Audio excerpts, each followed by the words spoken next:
Hello friends, this is Deepak Singh and we will be discussing the topic of strategic petroleum reserves. ये topic हम क्यों discuss कर रहे हैं? वैसे तो एवरग्रीन टॉपिक है, काफ़ी टाइम से न्यूज़ में आया जा रहा है ये, काफ़ी सालों से कुछ ना कुछ डेवलपमेंट हो रही है। कुछ साल पहले न्यूज़ में आया था कि 3 स्ट्रैटेजिक पेट्रोलियम रिजर्व्स इंडिया ने बनाए हैं, फिर उसके बाद आया था कि 2 strategic petroleum reserves additional India ने अप्रूव करे हैं, फिर पार्लियामेंट में भी इसके ऊपर कुछ ना कुछ क्वेश्चन चलता रहता है, डिबेट चलता रहता है। इनफैक्ट ये इंडिया की एनर्जी डिप्लोमेसी के लिए बहुत ज़्यादा इंपॉर्टेंट है। साथ में ये भी है कि पिछले साल जैसे कोरोना वायरस हुआ था, कोरोना वायरस तो वैसे अभी भी चल रहा है, एक नया वेरिएंट भी आया, उसके बारे में भी मैंने बताया था। तो उस बैकग्राउंड में जब ऑयल प्राइसेस काफ़ी कम भी हो गए थे, तब इंडिया ने भी स्ट्रैटेजिक पेट्रोलियम रिजर्व्स अपने फिल करने शुरू कर दिए थे। तो फ्रेंड्स, इस टॉपिक को हम डिस्कस कर रहे हैं, पर अभी क्यों डिस्कस कर रहे हैं? क्योंकि रिसेंटली जो ओपेक ग्रुप है एंड ओपेक प्लस है, तो उन्होंने क्या करा है, उन्होंने इस टाइम पे जो पेट्रोलियम के प्राइसेस हैं वो इंक्रीज करे हुए हैं एंड सप्लाई को कंस्ट्रेंट करा हुआ है। सप्लाई कम करी हुई है, तो इस वजह से प्राइसेस ज़्यादा हो रहे हैं, तो डिमांड ज़्यादा हो रही है और प्राइसेस भी ज़्यादा हो रहे हैं। तो as a counter reaction India ने कुछ डेवलप कंट्रीज के साथ, जैसे हो गई यूएसए, हो गई यूके, हो गई साउथ कोरिया, हो गई चाइना, हो गई, इनके साथ अपनी पॉलिसीज कोऑर्डिनेट करी हैं और स्ट्रैटेजिक पेट्रोलियम रिजर्व्स को यूज करने की बात करी है। ये एक सिंबॉलिक मेजर है as a measure of defiance to all the oil producing countries. तो उस कंटेक्स में हम ये टॉपिक डिस्कस करेंगे in a 3C approach: comprehensive, concise and contemporary. ये तीनों डायमेंशन पे जो भी प्रीलिम्स और मेंस के लिए ये लेक्चर आपके लिए सफिशिएंट रहेगा। And I can guarantee you, मुझे पर्सनली ये लगता है कि इस लेक्चर के बाद आपको कोई और लेक्चर देखने की जरूरत नहीं पड़ेगी इस टॉपिक से रिलेटेड। जो भी आपको इन्फॉर्मेशन है, क्योंकि जो डिबेट है कि कंस्ट्रक्ट करना चाहिए नहीं कंस्ट्रक्ट करना चाहिए, क्या इश्यूज हैं, क्या बेनिफिट्स है इसको मेंटेन करने के लिए, कहाँ पे इंडिया के पेट्रोलियम रिजर्व्स है, वो सारे मैंने इसमें कवर करे हैं। लेक्चर स्टार्ट करने से पहले मैं कुछ आपसे एमसीक्यूज पूछना चाहूंगा, तो आपको भी इस टॉपिक की वैल्यू समझ आएगी। और साथ में एक वैसे मीन्स रिलेटेड क्वेश्चन भी है, that debate the pros and cons of India maintaining its strategic petroleum reserves. तो इसके जो डिबेट है, मैं चाहूंगा अपने सारे स्टूडेंट से कि कमेंट सेक्शन में आप इसमें लिखिए, अपना आंसर सबमिट करिए, will give you the feedback. और ये तो मेंस के रिलेटेड आपका हो गया, ये कभी भी क्वेश्चन आ सकता है, इस साल के मेंस में भी आ सकता है और प्रीलिम्स के लिए भी है। तो प्रीलिम्स के कंटेक्स्ट में मैं आपसे कुछ क्वेश्चन पूछना चाहूंगा, रिवीजन भी हो जाएगी आपकी, कि according to IEA, International Energy Agency, उसके अकॉर्डिंग कितने दिन का स्ट्रैटेजिक पेट्रोलियम रिजर्व हर कंट्री को मेंटेन करना चाहिए? Is it 70 days, 80 days, 90 days, 100 days? मतलब ऐसे तो कितना भी मेंटेन कर सकती है, पर अकॉर्डिंग टू आईईए कितना मेंटेन करना चाहिए? सो करेक्ट आंसर इसमें है 90 डेज का मेंटेन करना चाहिए। दूसरा है, when was the in the background of what event was the concept of strategic petroleum reserve recommended by IEA? ये हो सकता है कि 1973 का ऑयल शॉक हो गया, फिर कुवैत ईरान वॉर हो गई, ईरान वॉर हो गई, तो किस कंटेक्स में, या फिर 2008 का रिसेशन था उस कंटेक्स में हो गया, तो किस कंटेक्स में आईईए ने रिकमेंड करा था? सो करेक्ट आंसर है इसका 1973 का जो ऑयल शॉक था उस कंटेक्स में। अब ये हम बात करते हैं कि स्ट्रैटेजिक पेट्रोलियम रिजर्व, मैंने आपको बताया था कि काफ़ी सारी कंट्रीज मेंटेन करती है, पर वर्ल्ड में सबसे बड़ा स्ट्रैटेजिक पेट्रोलियम रिजर्व किसने मेंटेन करा हुआ है? क्या चाइना ने, जिसने बहुत ज़्यादा बड़ा इंपोर्टर है? इंडिया हो गया, साउथ कोरिया हो गया, यूरोपियन यूनियन हो गया, यूके हो गया, यूएसए हो गया, कौन सी कंट्री ने? तो करेक्ट आंसर है यूएसए हो गया। अब इंडिया के मैं कुछ स्ट्रैटेजिक पेट्रोलियम रिजर्व्स की बात करता हूँ। मेरा एक क्वेश्चन है कि, again listen to it carefully, एक तो ये है कि इंडिया ने 3 जगह पे कंस्ट्रक्ट करे हैं और साथ में 2 जगह पे इंडिया ने अनाउंस करा है, इन प्रिंसिपल अप्रूव करा है कि यहाँ पे करना चाहिए। इसमें से एक लोकेशन है जहाँ पे 2 स्ट्रैटेजिक पेट्रोलियम रिजर्व्स कंस्ट्रक्ट करने की बात चल रही है। एक तो ऑलरेडी कंस्ट्रक्टेड है, उसी जगह पे दूसरा भी कंस्ट्रक्ट करने की बात चल रही है। तो ये ऐसी कौन सी जगह है? जब मैं अगर आपको ऑप्शन दूं आपको, कि विशाखापट्टनम हो गया, मैंगलोर हो गया, पडूर हो गया, या फिर हो गया चंदीकोल हो गया, इस चारों में से कौन सी ऐसी जगह है जहां पे 2 स्ट्रैटेजिक पेट्रोलियम रिजर्व्स कंस्ट्रक्ट या फिर फ्यूचर में कंस्ट्रक्शन करने की बात हो रही है, एक एक्स्ट्रा स्ट्रैटेजिक पेट्रोलियम रिजर्व? तो इसमें करेक्ट आंसर है पदूर हो गया। इस पे मेरा एक और क्वेश्चन बन सकता है, where is Padur located, in which state? Is it in Orissa, is it in Telangana, is it in Andhra Pradesh, और इज इट इन कर्नाटका? तो करेक्ट आंसर है आपका कर्नाटका। इसी पे एक और क्वेश्चन बन सकता है कि out of these 4 locations, phase 1 में, क्योंकि स्ट्रैटेजिक पेट्रोलियम रिजर्व्स के according to press information bureau की वेबसाइट से मैंने डेटा यूज करा था, विच इज वेरी ऑथेंटिक, जो वहां पे लिखा है तो वो लगा लीजिए कि सत्य है। तो इन उन्होंने अकॉर्डिंग टू दैट एक फेज 1 है स्ट्रेटेजिक पेट्रोलियम रिजर्व का, एक फेज 2 है। तो फेज 1 में ऐसा कौन सा है जो फेज 1 में कंस्ट्रक्ट नहीं करा गया था? इन 4 लोकेशन में फेज 1 में 3 कंस्ट्रक्ट करे गए थे, तो चारों में से चंडीगढ़ हो गया, पदूर हो गया, मैंगलोर हो गया, विशाखापट्टनम हो गया, इसमें से कौन सी जगह पे फेज 1 में कंस्ट्रक्ट नहीं करा गया था, फेज 2 में करा गया था? तो करेक्ट आंसर है चंडीगढ़, CHANDIKHOLE। और मैं एक और क्वेश्चन आपसे पूछूं इस पे कि चंडीगढ़ आपका कौन सी जगह पे लोकेटेड है? सो द करेक्ट आंसर इज, ये कौन सी स्टेट में है? उड़ीसा, आंध्र प्रदेश, तेलंगाना, आपका कर्नाटका हो गया। तो करेक्ट आंसर इज आपका उड़ीसा है। तो ऐसे कुछ क्वेश्चन बन सकते हैं। साथ में मैं आपसे एक और चीज बताना चाहूंगा कि इसमें से गवर्नमेंट ऑफ इंडिया ने एक एजेंसी डेजिग्नेट करी हुई है, Indian strategic petroleum reserve limited. ठीक है, अब ये मैं अब आपसे पूछूं कि कौन से ईयर में इसको कॉन्स्टिट्यूट करा गया था? 2000, 2005, 2010, 2015, कौन से ईयर में कॉन्स्टिट्यूट करने की बात करी गई थी? So the correct answer is 2005। ठीक है, and it is a subsidiary of which government of India organisation? आपका IOCL हो गया, आपका HPCL हो गया, BPCL हो गया, या OIDB हो गया आपका। तो इसमें से कौन सी आपकी गवर्नमेंट ऑफ इंडिया की एजेंसी है जिसके अंदर स्ट्रेटेजिक पेट्रोलियम रिजर्व आपका कॉन्स्टिट्यूट करा गया है? And the correct answer is OIDP, that is oil industry development board. इसमें मैं ONGC ऑयल भी डाल सकता हूँ कंफ्यूज करने के लिए। तो करेक्ट आंसर है आपका OIDB, which so ISPRL is a wholly owned subsidiary of OIDB which is under the control of Ministry of Petroleum। तो ये आपके कुछ क्वेश्चंस बन सकते हैं।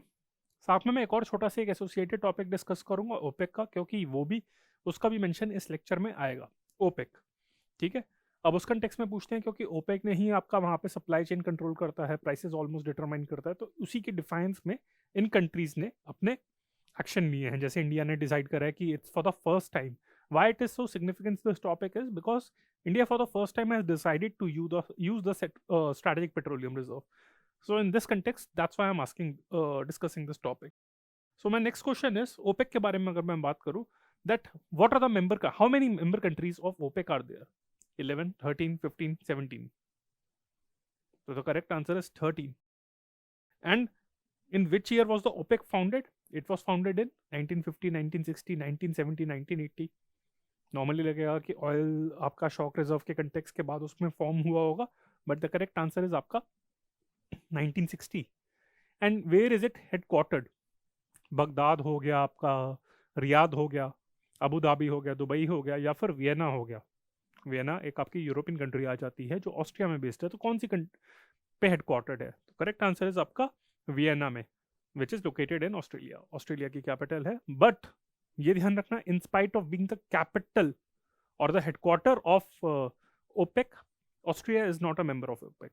उसके ओपेक प्लस या फिर एसोसिएट मेंबर्स में हो सकता है, पर ओपेक के जो मेंबर्स हैं 13 मेंबर्स हैं, 5 मेंबर्स ने फाउंड करी थी, फिर उसके बाद 15 हो गए थे, फिर कटार। ओके, मेरा एक क्वेश्चन वैसे पूछने वाला था कि which of the following is not a member country of the OPEC. तो उसमें अगर ऑप्शन दी जाती हैं, सऊदी अरेबिया हो गया आपका, कुवैत हो गया, ईरान हो गया, कटार हो गया, तो इसमें से कौन सी कंट्री आपका ओपेक का मेंबर नहीं है? लगेगा कि सऊदी अरेबिया और ईरान नहीं हो सकते एक ही ऑर्गेनाइजेशन के members, but the correct answer is आपका कटार।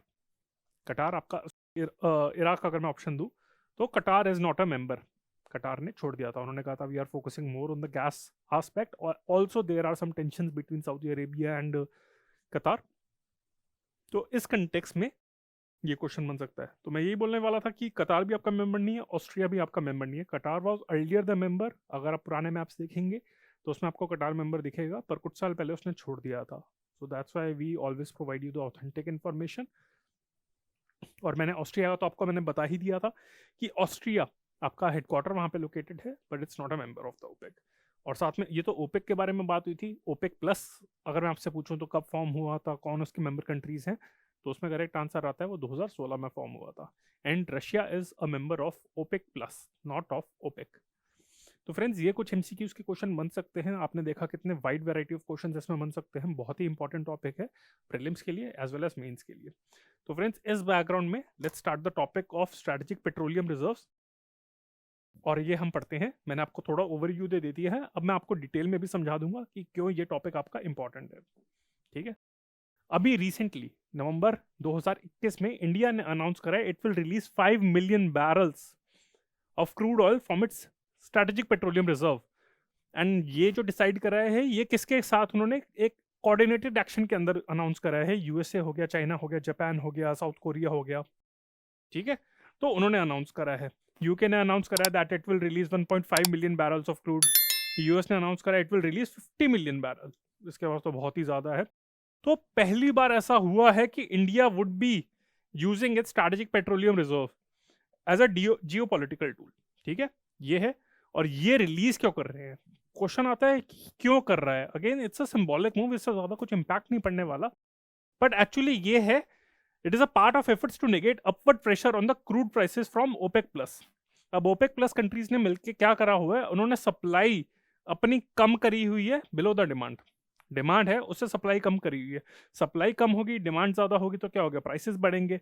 तो इस वजह से ये कंट्रीज कह रही है कि एक्चुअली इन्होंने जब करा था ओपेक प्लस ने, जो which controls about half of the world's oil output, इन्होंने क्या करा था, they cut their production by 10 million barrels a day in April 2020 when prices fell below $20 per barrel as global demand collapse due to lockdown. आपको पता है corona virus लगा था India में भी, मार्च 2020 में आपका लॉकडाउन लगा था। तो इस बैकग्राउंड में क्या हुआ था, ऑयल क्राइसिस वॉर हुई थी एक तरीके, और मतलब नॉट लिटरली वॉर हुई थी, पर ऑयल वॉर्स हुई थी, वहां पे प्राइस वॉर्स हुई थी ऑयल के कंटेक्स्ट में। रशिया ने अपनी अलग पॉलिसी फॉलो कर रहा था उस टाइम, ओपेक प्लस आपका कोलैप्स करने की भी बात हुई थी फिर रशिया, लेकिन अब दोबारा ओपेक प्लस का मेंबर है आपका। तो उस कंटेक्स्ट में क्या हुआ था, कुछ एक्टिविटी तो चल नहीं रही थी, तो ऑयल की डिमांड हो नहीं रही थी, तो उन्होंने क्या करा था उस टाइम पे कि सप्लाई अपनी कम कर दी थी उन्होंने, ठीक है। तो उस टाइम पे सप्लाई कम कर दी थी क्योंकि प्राइसेस बहुत कम जा रहे थे, अब सप्लाई कम कर दी तो डिमांड ज्यादा होगी, तो प्राइसेस को मॉडरेट करने के लिए। पर अभी भी बाकी सारी कंट्रीज कर रही हैं कि रिकवरी के लिए, इकोनॉमिक रिकवरी के लिए, इंडिया और बाकी सारी कंट्रीज भी कहता रहता है ओपेक प्लस को कि ग्लोबल रिकवरी के लिए अब आपको अपनी प्रोडक्शन, आपका आउटपुट है, जो सप्लाई है वो इंप्रूव करनी पड़ेगी ताकि प्राइसेस भी आपके मॉडरेट हो जाएं। इंडिया में तो वैसे ही आपको पता है ऑयल प्राइसेस आपके सेंचुरी मार चुके हैं, बहुत अच्छी पार्टनरशिप में पेट्रोल और डीजल दोनों 100+ चलते रहते हैं, ऑल तो थोड़ी अब जगह पे कम हुए हैं, पर ये एक कंसर्न है। तो इस बैकग्राउंड में बाकी सारी कंट्रीज भी कहती रहती है, तो वो कहती है कि अब हम तुम्हारा ऑयल यूज नहीं करेंगे, हम अपने स्ट्रैटेजिक जो है इमरजेंसी, एक्सट्रीम इमरजेंसी के केस में जो हमारा पेट्रोलियम रिजर्व है हम उसको यूज करेंगे। तो इस कंटेक्स्ट में उन्होंने कहा है कि हम यूज करें एज अ सिंबॉलिक मेजर, और थोड़ा बहुत उसका इंपैक्ट आया हुआ है, ऑल तो ज्यादा लंबा चल नहीं पाएगा ये, ठीक है। बाकी सारे आपके फोरम्स पे भी इंडिया ने कंप्लेन करते रहती है, तो उन्होंने कहा है कि लातों के भूत बातों से नहीं मानते, तो उन्होंने कहा चलो अब एक्शन लेने की बात आ गई है, तो सारी कंट्रीज ने कोऑर्डिनेट करा है, लेट्स सी आने वाले दिनों में क्या होता है। तो ये कंटेक्स्ट है, ये तो अभी कंटेक्स्ट है नवंबर 2021 में जो अभी डेवलपमेंट्स चल रही हैं, पर ओवरऑल ये मैंने बताया था एवरग्रीन टॉपिक है, तो इस टॉपिक को हम पढ़ लेते हैं। हमारा फोकस यहाँ पे ये नहीं था कि किस कंटेक्स्ट में करा था, वो भी है, पर मेजर फोकस है आपका स्ट्रैटेजिक पेट्रोलियम रिजर्व पे। वो मैं बता देता हूँ कि एग्जैक्टली होते क्या है, कैसे काम करते हैं, और इस पे डिबेट और कहाँ कहाँ पे इंडिया बना रही है। सो स्ट्रैटेजिक पहली बात तो ये आपका है, और पेट्रोलियम हो गया और रिजर्व्स हो गया। सो क्या है, these are huge stockpiles of crude oil that would serve as a cushion during any external supply disruption। जब आपको लगता है कि जियो पॉलिटिकल टेंशन हो रही है, कहाँ पे सप्लाई इश्यूज हो रहे हैं, या फिर इंडिया की अब अरब वर्ल्ड से नहीं बन रही जहाँ से सबसे ज़्यादा उनका ऑयल आता है, तो ऐसे कुछ केसेस में अगर लगता है कि एक्सटर्नली सप्लाई नहीं हो रहा, तो एक तरीके से आपकी सेविंग्स होती हैं, आपकी एफडी होती है, तो एक तरीके से आपकी एफडी है, ठीक है, आपके बिल्कुल सेविंग्स है कि एंड मूवमेंट पे जब हमारे पास कोई भी हमारी रनिंग इनकम नहीं होती, तब हम क्या करते हैं, हम अपनी सेविंग्स में जाते हैं, ठीक है। तो उसी तरीके से ये भी स्ट्रैटेजिक पेट्रोलियम रिजर्व्स है, ये भी उसी तरीके से आपका एक तरीके से एफडी इंडिया की हर कंट्री की होती है कि बाहर से तेल नहीं आ रहा, मिल नहीं रहा, तो अब हम अपने जो एक्सटर्नल जो इमरजेंसी सिचुएशन के लिए होता है उसको यूज करेंगे। सो these strategic storages would be in addition to the existing storages of crude oil and petroleum products with the oil companies। तो जो आपकी ऑयल कंपनीज हैं, जैसे इंडिया में है IOCL है, BPCL है, HPCL है, तो इनके पास ऑलरेडी रिजर्व में काफी ज्यादा ऑयल रखते हैं, ठीक है। उसके अलावा मतलब अगर वो भी खत्म हो जाए तो उसके अलावा ये स्ट्रैटेजिक पेट्रोलियम रिजर्व है, ठीक है, आप ये बात समझिए। इस तरीके से स्ट्रैटेजिक पेट्रोलियम रिजर्व्स अगर हम देखें उनकी वर्किंग कैसे होती है, तो नॉर्मली क्या होता है कि अंडरग्राउंड इनको रखा जाता है। ये इस तरीके से आप देख सकते हैं कि यहाँ पे स्ट्रैटेजिक पेट्रोलियम रिजर्व कंस्ट्रक्ट करा जा रहा है, तो यहाँ पे थ्रू ऑयल सप्लाईज, या फिर ये होता है कि यहाँ पे बैरल्स रखे जाते हैं और इनको सप्लाई करके फिर आपको शिप के थ्रू आपको ट्रैवल करा जाता है, जैसे इंडिया में अगर करना हो। तो जैसे अगर इंडिया की बात करें, these are be constructed near the coastal regions, क्योंकि वहां पे ट्रैवल करना आसान होगा आपको शिप के through, in underground rock cavern caverns, CAVERNS, as they are considered the safest means of storing hydrocarbons, क्योंकि अगर ऊपर रख देंगे तो लगता है कि कोई एक चिंगारी हल्की सी हो जाए, फिर एक्सप्लोजन हो जाएगा, तो आसपास पे काफी ज्यादा कोलेटरल डैमेज होगा। तो उसी को प्रिवेंट करने के लिए इसे अंडरग्राउंड स्टोर करा जाता है, अंडरग्राउंड वहां पे, ठीक है। सो दीज फ्रॉम दीज, यहाँ पे जो स्टोर करा जाता है, इधर दैट कैन, जहाँ पे ऑयल स्टोर करा जाता है, क्रूड ऑयल को, that can be supplied to the refineries either through pipelines or through combination of pipelines and ships, ठीक है। या तो पाइपलाइंस के थ्रू करा जाता है, जैसे आप देख सकते हैं कि यहाँ पे पाइपलाइंस वगैरह हैं, तो या तो इसके थ्रू आपका वहां पे ऑयल ट्रैवल करा जा सकता है। साथ में ये भी है कि अगर कोस्टल एरिया, मैंने आपको बताया था कि जो इंडिया है अपने कोस्टल रीजन्स में इसको कंस्ट्रक्ट कर रहा है मेनली, नॉट एग्जैक्टली कोस्टल, पर ये भी है कि चलो थोड़ा कोस्ट के आसपास ही है और जहाँ पे अच्छी रॉक फॉर्मेशन भी मिल जाए, अंडरग्राउंड स्टोर करा जा सकता है, तो उस एरिया में वहां पे इंडिया ये आपका स्टोर कर रहा है। तो ये होता है एक बेसिक आपका स्ट्रैटेजिक पेट्रोलियम रिजर्व, इस तरीके से होता है। अब हम बात करेंगे ग्लोबल सिनेरियो, फिर इंडियन सिनेरियो भी बात करेंगे, ठीक है। ये आपका हो गया। So the concept of SPRs were introduced by the International Energy Agency in the aftermath of 1973 का जो oil shock, when Arab countries drastically cut production of oil. तो ये जो ऑयल शॉक हुआ था, एक डिफाइनिंग मूवमेंट थी। इसी के बैकग्राउंड में इंटरनेशनल एनर्जी एजेंसी, ये भी क्वेश्चन बन सकता है कि ओपेक ने करा था रिकमेंड, आईईए ने करा था, किसने करा था, तो उसने कंसेप्ट इंट्रोड्यूस करा था और उसने रिकमेंड करा हुआ है, अगेन आईईए ने रिकमेंड करा हुआ है कि ऑल कंट्रीज, सारी countries should hold crude oil stocks worth 90 days of import. तो ये कहते हैं कि अगर बिल्कुल अरब कंट्रीज या फिर जो भी आपकी ऑयल मेजर प्रोड्यूसिंग कंट्रीज हैं, अगर वो मान ले कि अगर ऑयल वॉर पे चले जाए, हम ऑयल सप्लाई नहीं कर रहे, मान जाए, तो ऐसे केसेस में 3 महीने तक का ऑयल स्ट्रैटेजिक रिजर्व होना चाहिए, क्योंकि ऑयल के बिना होता है ना कि काम कैसे चलेगा, सब कुछ के लिए तो ऑयल चाहिए होता है। जो भी आपकी इलेक्ट्रिक व्हीकल्स है, हाइड्रो, बाकी सारे जो आपके हैं रिन्यूएबल, तो वो इतनी आपकी एनर्जी अभी प्रोवाइड नहीं कर पाते, we are dependent on oil and coal, hydrocarbons पे। सो इस कंटेक्स में बाकी सारी जो मेजर इकोनॉमीज हो गई, यूएस हो गई, चाइना हो गई, जापान हो गई, तो इन्होंने बहुत ज़्यादा अपने स्ट्रैटेजिक रिजर्व्स बनाए, यूरोपियन यूनियन ने भी। इंडिया ने बहुत लेट शुरू करा है, तो धीरे धीरे बना रहा है, ठीक है। अगर हम ग्लोबली बात करें तो यूएस की अगर बात करें, ये इंडियन एक्सप्रेस में बड़ा अच्छा आया था 2021 नवंबर में, तो उसके तब तक का ये डेटा है। तो यूएस के पास वर्ल्ड का सबसे लार्जेस्ट इमरजेंसी स्टोरेज है, that can hold up to 727 million barrels.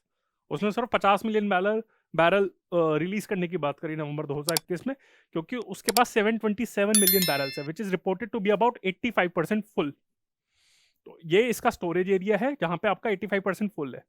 तो it could replace about 60 days of oil import. उसकी डिमांड ही इतनी ज्यादा है ऑयल की कि ये तब भी इंस्पाइट ऑफ दैट अभी 60 डेज का ही आपका इंपोर्ट सब्सटीट्यूट कर सकता है। जापान के पास भी ज्यादा है, it has a reported capacity of close to 600 million barrels. The SPRs is composed of state controlled reserves of at 11 locations. तो स्टोरेज की कैपेसिटी इतनी है, ऑलरेडी आपका 324 मिलियन आपका बैरल्स आपका फिल है, ये गवर्नमेंट ओन्ड है, फिर 129 आपका प्राइवेट ओन्ड है, फिर चाइना है, चाइना ने भी बहुत ज़्यादा आपका एफर्ट डाला है। It has planned state reserves of 475 million barrels, तो ये भी है, और साथ में 209 आपका और प्लान करा है to provide around 90 days of consumption. EU ने भी काफ़ी ज़्यादा एफर्ट डाले हुए हैं। तो आप देख सकते हैं कि यूएस हो गया, जापान हो गया, चाइना हो गया, यूरोपियन यूनियन हो गया, साउथ कोरिया हो गया, ऐसी जो मेजर कंट्रीज हैं, मेजर इकोनॉमीज है, सबने स्ट्रैटेजिक पेट्रोलियम रिजर्व्स की बात करी हुई है। उन्होंने इमरजेंसी अपना एक अपना बनाया हुआ है, स्टॉक बनाया हुआ है। तो अगर कभी डिबेट का क्वेश्चन है तो you can always quote this कि इंडिया तो बहुत पीछे चल रहा है, इन इकोनॉमीज ने इतने आगे चल चुके हैं, ठीक है। अब हम आते हैं इंडिया के बारे में। तो ये मैप बड़ा प्यारा सा है, ये आप देख लीजिएगा, ठीक है। ये पुराना मैप है वैसे, तो इस वजह से यहाँ पे तेलंगाना और आंध्र प्रदेश की डिवीजन नहीं हुई हुई है, पर ये मैप बहुत अच्छा है, तो इस वजह से मैं बताना चाहूँगा। तो ये इंडिया का है, तो आप देख सकते हैं कि इंडिया का 3 स्टेट्स में है आपका। उड़ीसा हो गया, उड़ीसा में अभी ऑलरेडी नहीं है आपका। फिर आपका हो गया आंध्र प्रदेश हो गया, जहाँ पे विशाखापट्टनम हो गया। फिर आपका हो गया कर्नाटका हो गया, जहाँ पे मैंगलोर, आपका पदूर हो गया। तो existing crude oil storage capacity, ये फेज 1 है आपका, ठीक है, फेज 1 हो गया। तो उसमें क्या है, 3 जगह पे है आपका विशाखापट्टनम इन आंध्र प्रदेश, जहां पे 1.33 MMT आपका स्टोरेज रिजर्व है मैंगलोर इन कर्नाटका जहाँ पे 1.5 है, और पदूर इन कर्नाटका ये भी आपका है। तो कर्नाटका में 2 हो गए, तो यहाँ पे 2.5 है। तो ये आपकी 3 ऑलरेडी एग्जिस्टिंग जगह हैं जहाँ पे आपका स्ट्रैटेजिक पेट्रोलियम रिजर्व आपके क्रिएट कर चुके हैं और जो फुल हैं, यहीं से रिलीज करने की बात चल रही है। तो ये तो पहले हो गया था 2018 में इन प्रिंसिपल अप्रूवल मिला था, और आई थिंक 2021 के ही इस साल जून या जुलाई के महीने में मैंने प्रेस इन्फॉर्मेशन ब्यूरो पे पढ़ा था, तो फाइनल अप्रूवल भी शायद हो चुका है। तो अब बाकी सारी जो फॉर्मेलिटीज होती है वो पूरी करेंगे। तो यहाँ पे 2 और अप्रूव करने की बात करी है। जो सबसे ज्यादा बड़ा होगा वो होगा आपका चंदीखोल इन उड़ीसा, यहाँ पे 4 की कैपेसिटी है। एंड पदूर में ही दूसरा मैंने आपको बताया था कि वहां पे भी 2.5 है। तो पदूर में अगर जब आएगा आपका 4, 2.5 इंटू 2.5 इंटू 2, ये 2 आपके पदूर में हो जाएंगे 5। फिर आपका हो जाएगा मैंगलोर में हो जाएगा 1.5 एंड 1.33। तो ये आप देख सकते हैं कि इंडिविजुअल कैपेसिटी सबसे ज्यादा चंदीखोल की होगी, पर पदूर में 2 क्रिएट कर जाएंगे 2.5 2.5। तो टोटल सबसे ज्यादा कैपेसिटी जब फेज 2 भी ओवर हो जाएगा तब पदूर में होगी आपकी। ठीक है, तो मैंने आपको बताया था कि जो फेज 1 है आपका इंडिया का जो स्ट्रैटेजिक पेट्रोलियम रिजर्व प्रोग्राम है, तो उसके अंदर इंडिया ने 5.33 मिलियन मेट्रिक टन एमएमटी, जो मैंने आपको बताया था million metric ton at 3 locations की कैपेसिटी स्टैब्लिश करी है। विशाखापट्टनम जो मैंने आपको बताया था, फिर मंगलुरु हो गया आपका, एंड पदूर नियर उडुपी इन कर्नाटका, ये आपका हो गया। सो इनको फिल कर चुके हैं, यही प्रेस इन्फॉर्मेशन ब्यूरो ने करा है। एंड यहाँ की जो कैपेसिटी है जो 5.33 मिलियन मेट्रिक टन है। सो ये जो अगर इनको फिल कर दिया है कि सो दे कैन मीट 9.5 दिन की कैपेसिटी, इंडिया की क्रूड ऑयल की कैपेसिटी मीट कर सकती है बेस्ड ऑन 2019-20 की कंजम्पशन लेवल पे। तो अगर 2019-20 का कंजम्पशन लेवल देखें उसके अकॉर्डिंग ये जो 5.33 मिलियन मेट्रिक टन्स हैं, ये सिर्फ 9.5 दिन की इंडिया की आपकी कैपेसिटी, आपकी रिक्वायरमेंट पूरी कर सकते हैं, उससे ज़्यादा नहीं, यानी कि सिर्फ 1 हफ्ते से थोड़ा सा ऊपर। तो ये फेज 1 में इतनी इंडिया की अभी कैपेसिटी है। मतलब अगर कल को हमारे सामने ऑयल इंपोर्ट करना बंद कर दे तो सिर्फ 9.5 दिन का ऑयल है हमारे पास। तो फेज 2 की बात करें, फिर 2018 में जून में इंडिया ने, गवर्नमेंट ऑफ इंडिया ने इन प्रिंसिपल अप्रूवल दिया कि 2 एडिशनल कमर्शियल कम स्ट्रैटेजिक फैसिलिटीज, ये कमर्शियल कम स्ट्रैटेजिक फैसिलिटीज का मतलब है कि स्ट्रैटेजिक तो रहेंगे लेकिन अगर कभी लगा तो यहाँ से कमर्शियल यूज भी कर सकते हैं, यानी कि आपका IOCL HPCL जो हमारी ऑयल रिफाइनरीज आपकी जो OMCs वगैरह हैं, तो वो भी इनको यूज कर सकती हैं। तो 2 जगह पे और एडिशनल 6.5 ये जो मिलियन मेट्रिक टन है आपका, उसको आपको स्टोरेज फैसिलिटी को इस्टेब्लिश करने की बात हुई है, और वो है आपका चंदीखोल इन ओडिशा जो मैंने आपको बताया था 4 million metric tonne, and Padur in Karnataka, यहाँ पे भी 2.5 था। तो ये PPP मोड पे आपका स्टैब्लिश करा जाएगा। इसका प्रेजेंट स्टेटस 2021 के अकॉर्डिंग, जुलाई के अकॉर्डिंग इसका स्टेटस क्या है? The request for proposal for building the storage facilities is under finalisation. The new facilities can provide additional supply for about 12 days. तो जो आपका 5.33 है वो आपका 9.5 दिन दे पाएगा। ये जो फैसिलिटीज आपकी हैं, जो आपकी कितनी हो गई, 6.5 हो गई, तो ये आपका दे पाएगा 12 दिन का। तो टोटल आपका हो जाएगा 21.5। तो 21.5 दिन का इंडिया तेल मतलब विदाउट इंपोर्ट अपने आप को मैनेज कर पाएगा अगर ये दूसरा फेज भी कंप्लीट हो जाएगा। So still we are like way like कहते हैं ना behind the target of 90 days. तो ये आपका हो गया। पर साथ में एक और चीज मैं नोटिस करना चाहूंगा, आपको बताना चाहूंगा, मैंने स्टार्टिंग में ही जब मैंने स्ट्रैटेजिक पेट्रोलियम रिजर्व की डेफिनेशन के बारे में बता रहा था तो मैंने आपको पहले ही बोला था कि these petroleum reserves are in addition to the reserves held by the oil marketing companies, जो रिफाइनरीज वगैरह होती है उनके पास होता है। So crude oil from the reserves are to be released, ये जो है आपका the combined storage facilities of oil marketing companies OMCs है, that can hold enough crude oil to be meet 64.5 days of requirement, bringing the total national capacity for strategic storage of crude oil and petroleum products to 74 days। तो मैंने आपको यही बताया था कि ये तो स्ट्रैटेजिक पेट्रोलियम रिजर्व है कि हमारे ऑलरेडी जो तेल है अगर खत्म हो जाएगा इंडिया के पास, जो ऑयल मार्केटिंग कंपनीज हैं आपकी जो है उनके पास को तेल पड़ा है, वो आपका 64.5 डेज की आपके रिक्वायरमेंट फुल कर सकता है। ऑलरेडी जो स्टैब्लिश कैपेसिटी है वो 9.5 की है। तो टोटल कितना हुआ आपका 74 डेज का ऑलरेडी है, इंडिया मैनेज कर सकता है, ठीक है। और crude oil from the reserves are to be released by an empowered committee constituted by the government in the event of any supply disruption from abroad। तो यही मैं आपको बताना चाहूंगा कि already OMCs oil marketing companies के पास आपका कितना है 64.5, पर स्ट्रेटेजिक पेट्रोलियम रिजर्व जो फेज 1 है उसमें है 9.5, ये हो गया 74। SPR2 को ऐड करो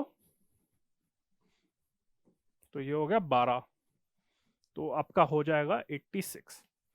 बट अगेन 90 डेज की जो रिक्वायरमेंट है वो सिर्फ स्ट्रेटेजिक पेट्रोलियम रिजर्व्स के कंटेक्स्ट में है, ये सिर्फ इसके कंटेक्स्ट में है, not in the context of this. तो ये चीज ध्यान रखना कि सिर्फ अपार्ट फ्रॉम दिस ये 90 डेज इसके एडिशनल होना चाहिए, ठीक है फ्रेंड्स।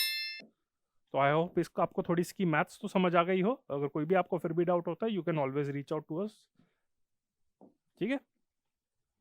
और इंडिया में कौन सी एजेंसी है जो इसको लुक आफ्टर कर रहा है, तो एक special purpose vehicle SPV constitute करा गया था 2005 में, which is a wholly owned subsidiary of oil industry development board OIDB under the ministry of petroleum and natural gas. तो ये आपका जो इसका कंस्ट्रक्शन ऑफ आपका SPRs है इंडिया का, सो ये एजेंसी आपका मैनेज कर रही है। बहुत ईजी है नाम याद करना, SPR तो आपका कॉमन ही है, स्ट्रेटेजिक पेट्रोलियम रिजर्व, उससे पहले एक I लगा दो, उससे आगे L लगा दो, लिमिटेड भी है और इंडिया भी है, तो बहुत ईजी है याद करना, Indian strategic petroleum reserve limited. अब हम इसके डिबेट की बात करते हैं कि इंडिया को कॉन्स्टिट्यूट करने चाहिए, ये स्टैब्लिश करने चाहिए, नहीं करने चाहिए, इसके ऊपर डिबेट है। क्योंकि जब कुछ साल पहले एक्चुअली क्या हुआ था, जब 2018 में अनाउंसमेंट करी गई थी, फिर 2019 में भी इंडिया ने इस पे अपनी बात रखी थी, तो कुछ लोगों ने क्रिटिसाइज करा था कि इतने ज्यादा स्ट्रेटेजिक पेट्रोलियम रिजर्व को कॉन्स्टिट्यूट करना एक बेवकूफ़ी है, ऑल्दो अब रियलाइज हो रहा है। बट अगेन हो सकता है आने वाले टाइम में ऑयल सप्लाई ज्यादा अच्छी हो जाए, जियोपॉलिटिकल टेंशन थोड़ी सी कम हो जाए, तो यही डिबेट चलता है कि इतना कॉन्स्टिट्यूट करना चाहिए या नहीं करना चाहिए। अब क्या इसके आर्ग्यूमेंट्स अगेंस्ट हैं और फेवर है, पहले मैं आपको इसका क्रिटिसिज्म बता देता हूँ, उसके बाद काउंटर आर्ग्यूमेंट्स भी आपको अच्छे से दे दूंगा। क्योंकि मेरे हिसाब से तो करने चाहिए, मेरे हिसाब से क्या, IEA ने खुद ही कहा हुआ है जो आपकी इंटरनेशनल एनर्जी एजेंसी के 90 दिन के तो स्टैब्लिश करने चाहिए, तो हम उसी पे जाएंगे। पर कुछ आपके सिनिक्स होते हैं, आपके पेसिमिस्टिक्स लोग जो होते हैं, जो क्रिटिसिज्म जिनको करना ही होता है कि गवर्नमेंट को क्रिटिसाइज कर ही देते हैं चाहे कोई भी हो, तो उनके आर्ग्यूमेंट्स भी पढ़ लेते हैं। क्योंकि सिर्फ अगर क्रिटिकली एनालाइज है, ये नहीं कि सिर्फ भावनाओं में बह जाओ और सिर्फ ये लिख दो कि यार सारे इसके पॉजिटिव पॉइंट्स लिख दो, नेगेटिव पॉइंट्स भी लिखो, नेगेटिव पहले लिख देना एंड अगेन पॉजिटिव बाद में लिख देना, ये मेरा व्यू है, बाकी आपके ऊपर है। तो क्या क्या आर्ग्यूमेंट्स दिए जाते हैं, ये आर्ग्यूमेंट दिया जाता है कि अभी ओवरऑल वैसे कोई शॉर्टेज नहीं है ऑयल सप्लाई की, कि ग्लोबल मार्केट में बहुत सारा ऑयल है एटलीस्ट आने वाले फ्यूचर टाइम में। आर्टिफिशियल शॉर्टेज एक अलग चीज होती है कि डिलिबरेटली सप्लाई को कम करा हुआ है, पर ऑयल शॉर्टेज है, रिजर्व्स की शॉर्टेज है, वो कहते हैं कि ऐसी कोई शॉर्टेज तो है नहीं, तो काहे आपको इसको कॉन्स्टिट्यूट करना स्ट्रेटेजिक पेट्रोलियम रिजर्व को, ठीक है। दूसरी बात है, आजकल के टाइम में आपकी आपकी इकोनॉमी, स्पेशली पॉलिटी इकोनॉमी, आपके डिप्लोमेसी इतनी ज़्यादा इंटरलिंक्ड है, क्योंकि इतने ज़्यादा फोरम्स हैं, देखा जाए तो इंटरनेशनल फोरम्स है जहाँ पे कंट्रीज़ को मिलना ही पड़ता है, फिर कुछ भी आपकी रिक्वायरमेंट होती है एक दूसरे के ऊपर डिपेंडेंसी बहुत ज़्यादा पड़ गई है, आइदर बाय डायस्पोरा या फिर आपका ट्रेड हो गया, रेमिटेंसेज हो गया, किसी ना किसी तरीके से। तो लगता है कि कितने टाइम तक आपका कन्फ्लिक्ट चलेगा, जैसे चाइना हो गया और साउथ कोरिया हो गया, या फिर चाइना और जापान हो गया, तो इनके भी कन्फ्लिक्ट चलते रहते हैं, चाइना और इंडिया का भी हो गया, कितना टाइम कन्फ्लिक्ट चलेगा, अगर कुछ चल रहा है आपको डिपेंडेंसी जो है ही, तो ट्रेड तो चलता ही रहता है। तो यही कहते रहते हैं कि अगर कोई कन्फ्लिक्ट के चक्कर में सप्लाई डिस्रप्शन हुई तो ज़्यादा लंबे टाइम तक नहीं चल पड़ पाएगी, क्योंकि बहुत सारी एजेंसीज है, बहुत सारे मैकेनिज्म है। तो इस कंटेक्स्ट में दूसरा है कि बहुत ज़्यादा कैपिटल इन्वेस्टमेंट है, कि जो 3 अगर आपके SPRs इंडिया ने कंस्ट्रक्ट करे थे, उन्हीं की 4000 करोड़ से ज़्यादा की कॉस्ट थी। तो कुछ लोग कहते हैं कि यार वही हर चीज़ पे आ जाता है कि यार इतना सारा पैसा तो MG नरेगा में लगा दो, इस स्कीम में लगा दो, उस स्कीम में लगा दो, मिड डे मील स्कीम में, ऑल दो उसका हम नाम चेंज कर चुके हैं, तो इन सब चीज़ों में पैसा लगा देना चाहिए, तो ये भी पॉइंट दिया जाता है, ठीक है। साथ में कुछ ये भी आर्गूमेंट दिया जाता था और कहा जाता है कि ऑलरेडी यूनाइटेड स्टेट, जिसके पास इतना बड़ा स्ट्रैटेजिक पेट्रोलियम रिजर्व्स है, वो भी अपना स्ट्रैटेजिक पेट्रोलियम रिजर्व, अपना स्टॉक पाइल उसको हाफ कर रही है, driven by the shale revolution and the country's dramatic resurgence as a net oil exporter.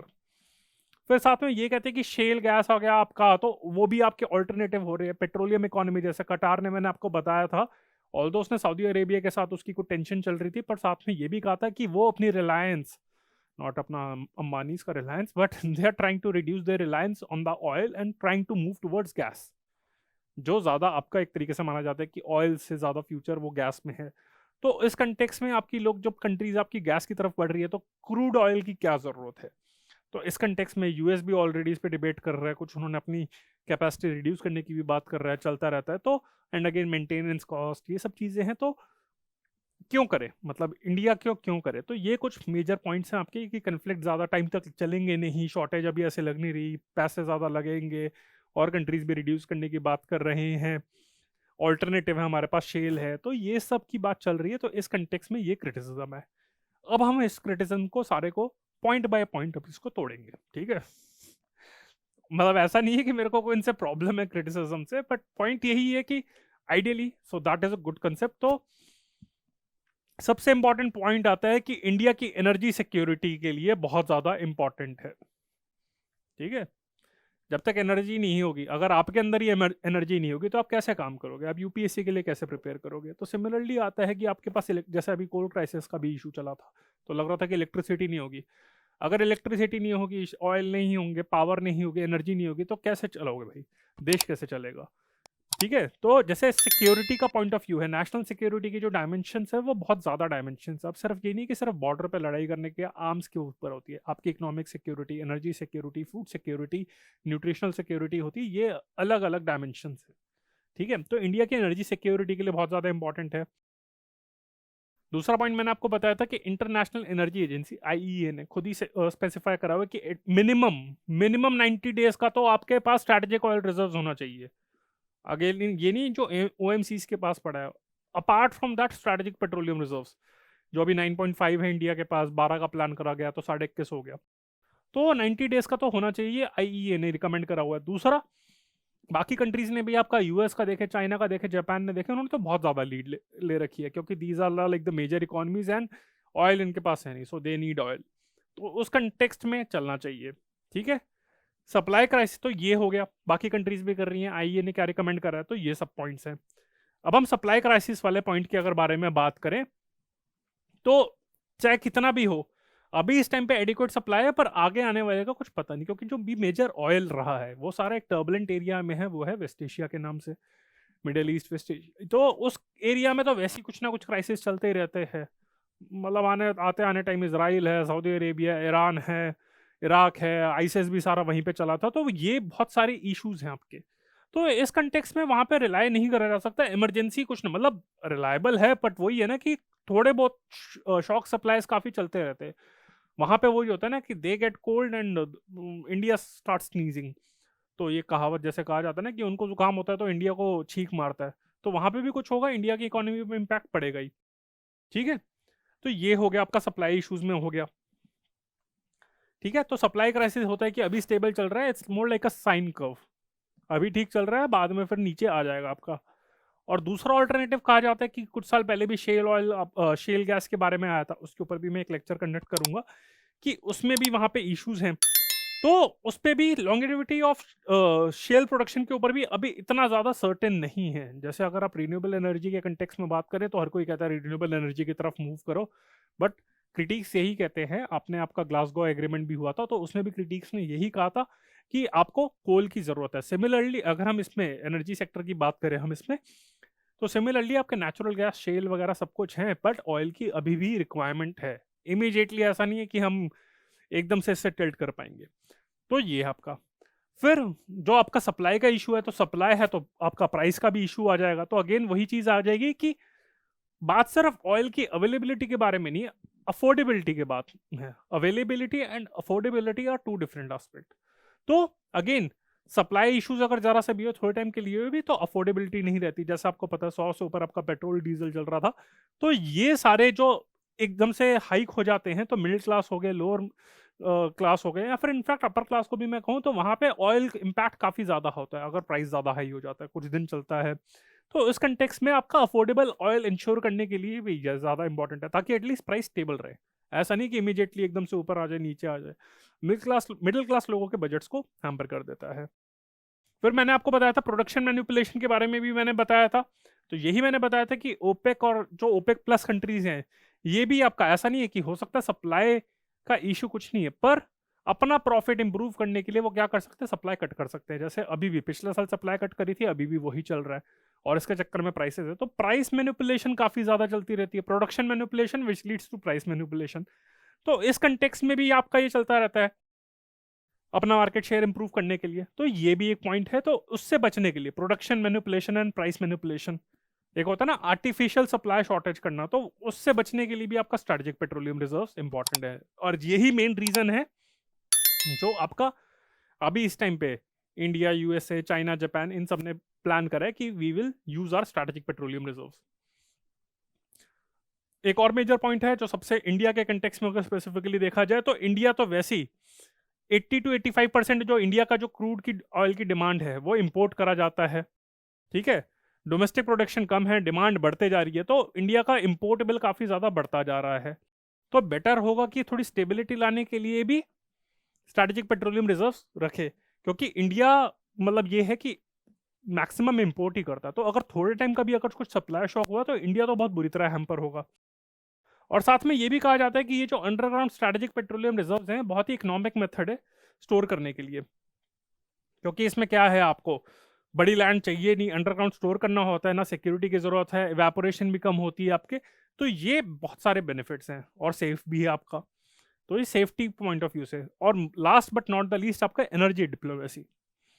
जब मैं आपको इंटरनेशनल का टॉपिक पढ़ाऊंगा तो उसमें आपको बताऊंगा कि there are various forms of diplomacy and one of them is energy diplomacy. तो ये ऐसी टर्म्स यूज करेंगे तो आपको नंबर एक्स्ट्रा मिलने के भी चांसेस होंगे। So strategic petroleum reserves are also an important constituent of India's energy diplomacy. पहली बात तो ये ऐसी कुछ कंट्रीज हैं which can not afford to maintain strategic petroleum reserve could purchase crude from India in the event of disruption. तो ये bilateral relation आपके स्ट्रेंथन करेंगे। अब छोटी छोटी कंट्रीज हैं आपकी, मॉलडीव्स वगैरह हो गई, बहुत सारी कुछ और भी कंट्रीज हो गई, जिनको लगता है कि स्ट्रेटेजिक पेट्रोलियम रिजर्व्स करने की ना स्टोरेज की जगह है और कॉस्टली भी रहेगा आपका, जो पुअर कंट्रीज भी कुछ होंगी। तो इंडिया क्या कर सकता है, खुद अपने स्ट्रेटेजिक पेट्रोलियम रिजर्व यूज कर सकता है, और अगर कभी फ्यूचर में प्रॉब्लम हुई तो इंडिया उनको हेल्प कर सकता है। तो वो याद रखेंगे कि इंडिया ने बुरे वक्त में साथ दिया था। तो ये बायलेटरल रिलेशन, कमर्शियल एस्पेक्ट भी इससे एक्सप्लोर करा जा सकता है। और इंडिया जो है इंटरनेशनल एनर्जी एजेंसी के साथ, जिसका वो एसोसिएट मेंबर भी है, ठीक है, तो अगर कभी सप्लाई शॉर्टेज हुई तो आईईए के साथ भी आपका एसोसिएट कर सकता है, आपका काम कर सकता है। तो वहां पे भी उसके चांसेस, उसकी स्टैंडिंग इंप्रूव हो जाएगी।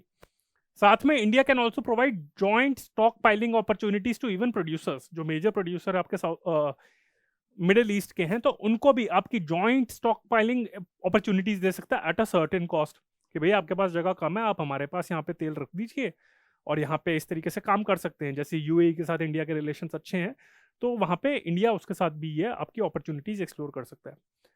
तो फ्रेंड्स, ये था, मैंने डिबेट आपका कवर कर लिया, फैक्ट्स भी बता दिए, आपके जो मेंस एनालिसिस जो है डिबेट वो भी बता दिया। साथ में एक और टॉपिक है ओपेक का, जो मैंने आपको बताया था वो भी मैं आपको बता देता हूँ। वो भी छोटा सा टॉपिक है, की फैक्ट्स ही बताऊंगा इसके बारे में कि ओपेक क्या है, जिसके कंटेक्स्ट में जिन्होंने थोड़ी बदमाशी करी है आपकी, जिन्होंने आपकी सप्लाई आपकी इंप्रूव नहीं कर रही, जिसके चक्कर में आपके पैसे बढ़े जा रहे हैं, तो उसके बारे में बढ़ लेते हैं। एज ऑफ नाउ 2021 तक अगर देखें तो ओपेक में 13 कंट्री मेंबर्स हैं। तो मैं आपको बता दूंगा कौन कौन से। इसका पूरा नाम है organization of the petroleum exporting countries. P हो गया पेट्रोलियम हो गया, ई हो गया एक्सपोर्ट हो गया, ओ से तो ऑर्गेनाइजेशन हो गया, सी से कंट्रीज हो गया, तो पेट्रोलियम एक्सपोर्टिंग कंट्रीज ये आपका है। ठीक है, तो इसमें में यही है कि जो बाकी जो मेजर आपकी पेट्रोलियम क्रूड ऑयल की जो प्रोड्यूसर्स हैं उनमें पॉलिसीज कोऑर्डिनेट करना, ये इसका काम है। ये 1960 में फॉर्म हुई थी बगदाद में बाय द फर्स्ट 5 मेंबर्स, जो आपके कौन थे, Iran, Iraq, Kuwait, Saudi Arabia and Venezuela. तो आप देख सकते हैं ये तो सारी मिडल ईस्ट वगैरह में ही कंट्रीज हैं आपकी, अपार्ट फ्रॉम दैट वेनेजुएला। ये इकलौती ऐसी कंट्रीज थी। उसके बाद और कंट्रीज ने भी ज्वाइन करा, फिर कुछ लोगों ने छोड़ा, तो फाइनली अभी 13 मेंबर्स है, पर ऑरिजिनली 5 मेंबर थे। इस पे भी क्वेश्चन बन सकता है, अगर पूछना चाहे, डिटेल में जाना चाहें, ओपेक क्योंकि न्यूज में रहता है तो पूछ सकते हैं इसमें। बट 1960 में फाउंड हुआ था बगदाद में, ठीक है, आपका इराक में हो गया। पर 1965 से it is headquartered in Vienna which is in Australia, although Austria is not a OPEC member state. तो वियना है जो ऑस्ट्रिया में है, वहां पे हेडक्वार्टर है इसका, although Austria is not an OPEC member state. So 1965 से वहां पे हेडक्वार्टर है। इसके मेंबर कंट्रीज कौन सी हैं इसकी? अल्जीरिया हो गया, मैंने मैप इसलिए यूज नहीं करा क्योंकि यहाँ पे इसका करेक्ट मैप नहीं मिल रहा था, उसमें कटार शो करा हुआ था, कटार इसका मेंबर नहीं है। अल्जीरिया हो गया, एंगोला हो गया, इक्वेटोरियल गिनी हो गया, गबोन, ये आपके हो गए सारे आपके ये जो अफ्रीकन कंट्रीज हो गई। फिर आ गया ईरान, इराक, कुवैत, ठीक है। फिर हो गया लिबिया, नाइजीरिया एंड कोंगो, जैसे हम रिपब्लिक ऑफ कोंगो भी कहते हैं, Saudi Arabia, UAE and Venezuela. तो ये आपकी कंट्रीज हैं जो आपकी ओपेक की करंट मेंबर कंट्रीज हैं। ओपेक के बारे में तो बता दिया, अब ओपेक प्लस के बारे में बता देता हूं। It was formed in 2016 to have more control on the global crude oil market. तो 13 मेंबर्स तो हैं ही, साथ में 13 मेंबर्स तो हैं ही, साथ में कुछ और 10 मेंबर्स हैं लेड बाय रशिया, उन्होंने भी ओपेक के साथ कोऑर्डिनेट करना शुरू करा है, तो उसे ओपेक प्लस का मैकेनिज्म कहते हैं, ठीक है। तो ये ओपेक प्लस हो गए। तो फ्रेंड्स आई होप आपको ये लेक्चर पसंद आया हो स्ट्रैटेजिक पेट्रोलियम रिजर्व का, और साथ में मैंने ओपेक के बारे में बताया। अगर आपको लेक्चर पसंद आया तो do like it, share it and subscribe to the channel of EQ Bias. ऐसे बहुत सारे कॉम्प्रिहेंसिव लेक्चर जो टॉपिक्स जिसमें डिटेल एनालिसिस की रिक्वायरमेंट है वो हम अपलोड करते रहेंगे यहाँ पे। और अगर आपको पसंद आया तो फ्रेंड्स अपने दोस्तों के साथ शेयर करिएगा और कमेंट करिएगा। तो friends this is Deepak Singh on behalf of EQ Bias. Bye, thank you.